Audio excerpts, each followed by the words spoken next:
question. Does the mitzvahs or Avairos that a person going through conversion has have an effect on the level of the soul they will get after converting? It's a very good question. So let me just repeat the question. It's so good. So we know,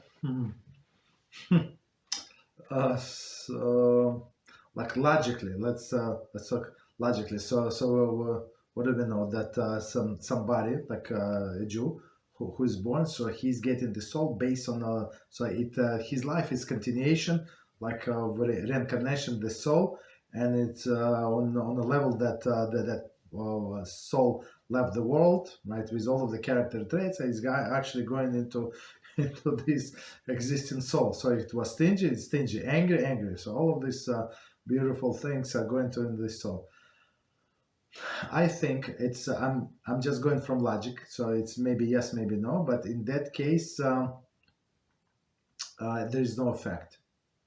There is no effect. Again, I'm going only from logic. Maybe I'm wrong, but I'm going to explain my logic because that soul has nothing to do with the previous one. So the old soul is going to stay, right? They stay, but it's going to magnify. So what does it mean magnify? If you imagine like huge barrel, right? Huge barrel of whatever empty, and the old non-Jewish soul was few drops on the bottom. And now you have water, and now you have the whole barrel of wine, right? So that's the Jewish soul. Just a minimum of comparison what persons get. So is that affects this wine? In my mind, no. Right, but maybe it's going to. Of course, we don't know Hashem's calculations. Maybe it's going to is taken into consideration based but only taken in consideration. It's not continuation of something else. So because why? Because we know that the day is actually the birthday of the person when he or she got the soul, and it's very interesting when somebody converts there with the whole family. So let's say them and 3 kids. So all of them have a birthday on exactly the same day. Right, it's very interesting. So him, his wife, it's very, very practical, very convenient. So you have a birthday, like everybody's happy birthday. Very interesting. Right. But what I learned today, it's very interesting. Today we have a Talmud class, so we learn in Avodah and it's very interesting topic we learn. So. It's about end of the days. I think I spoke about last time also, so just continuation. So it's about end of the days and how other nations are going to come and say, yeah, we did all of this for the Jews. Hashem said, you did not do anything for the Jews. You did it for yourself. And it says when Hashem came to the land of Canaan, and he said, and he saw that they did not perform these 7 laws of Noah. Right? 1 second, how did it start? It start like this. So nations of the world would complain. Hashem said, look, so yeah, we know that you came over, you offered us Torah, and we did not accept it. Yes, we know, but look, we know also what happened to Jewish people.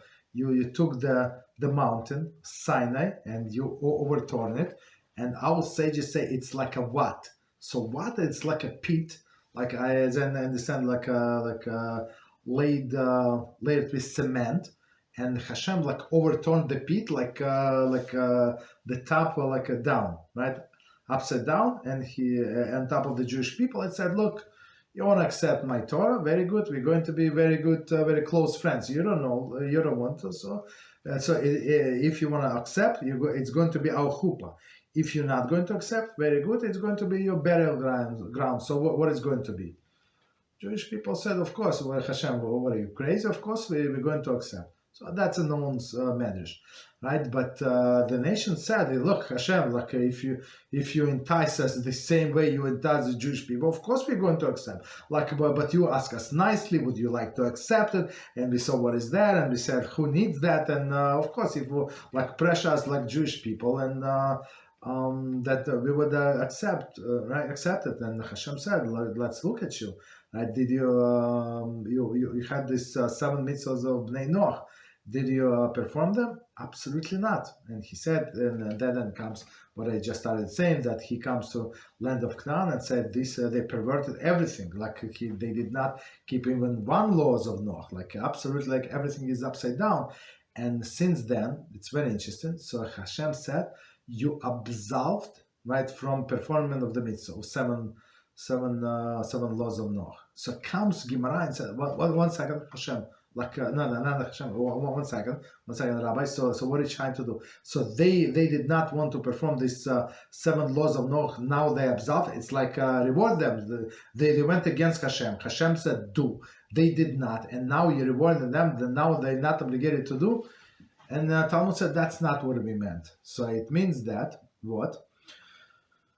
That if Noachites, if they perform. Since Hashem said you're no longer obligated to perform it, if you do not perform it, you deserve a death penalty. But if you're going to perform, since you're not obligated to perform, you're going to get a reward, not full reward, right?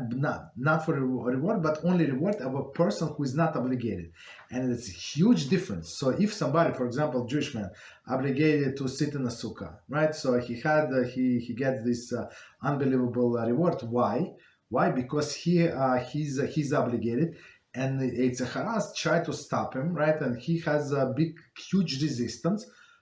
From doing this mitzvah, any mitzvah that you obligate, whatever your mother, father said you have to do, like Monday,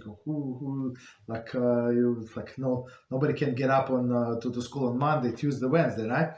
But Sunday, come Sunday, it's a free day. Like everybody get up like 6 a.m. Like you crazy, like 7 a.m. Like why don't you sleep? No, since the kids are not obligated, so now the 6 a.m. 5:30 a.m. Like sometimes I hear outside what's going on, like kids like outside, like the parents let them out because they're going crazy inside in the apartment. You understand? I mean, for me it's normal because for Jews it's normal. We're going to the shul anyway this time. For me it's not early, but for all other people, the whole neighborhood sleeps.